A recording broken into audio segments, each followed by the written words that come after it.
Hi kids, this is Miss Charlotte. I'm going to read a book to you today on worms.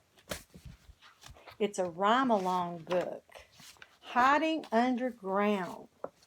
Let's meet a creature it's good to have around. Here he is right here. Ooh, there's a bunch of them. The best way to find one is to dig in the ground. You've got a garden spot at your house and you dig around, I bet you'll see one. It's long, thin, and slimy. What is it, do you think? That's right, it's a worm, and most of them are pink. Think and pink. Those words rhyme. Worms don't have eyes. They don't have eyes? They don't have fingers or many other parts. But inside a worm's body, it has five beating hearts. 5 hearts. We have 1 heart, that's right. A worm does have a mouth, but it's difficult to see. This worm's opened its mouth to eat a leaf from a tree. Let me show you. See this worm? Someone has a magnifying glass and they're looking at it and they see that worm eating that leaf. Worm breath. Worms don't breathe through a mouth or even through a nose. Worms breathe through their skin. That's where the air goes. See those arrows pointing to their skin? That's where the air goes in. Nose and goes. Those are the rhyming words. To keep on breathing, worms need to stay wet.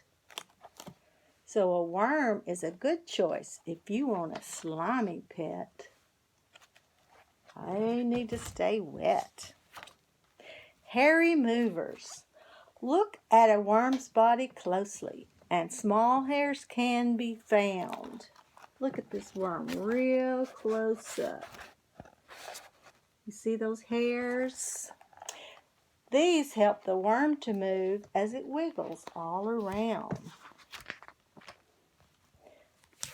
Baby worms. Any 2 worms can make babies, and that's really quite nice.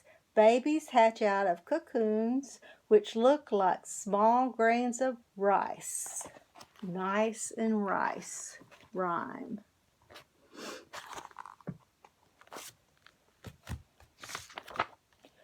Squishy brown piles. If you see a brown pile, do you know what you found? Let's see what you found. Have you ever seen anything like that in the ground?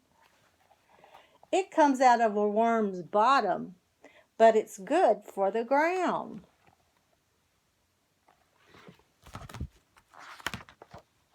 Spot the worm. Somewhere on this page, there's a small worm to find. Let's see if you can find it. Do you see it? Yep, there it is. Look at all the hiding places. Check in front and behind. There's a ladybug like we talked about. And look, the spider made a web. It's going on this web.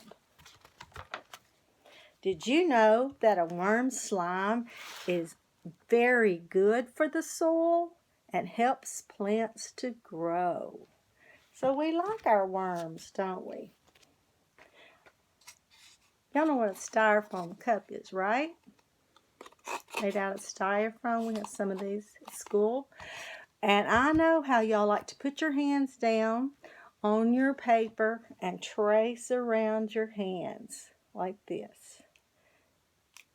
And then cut them out.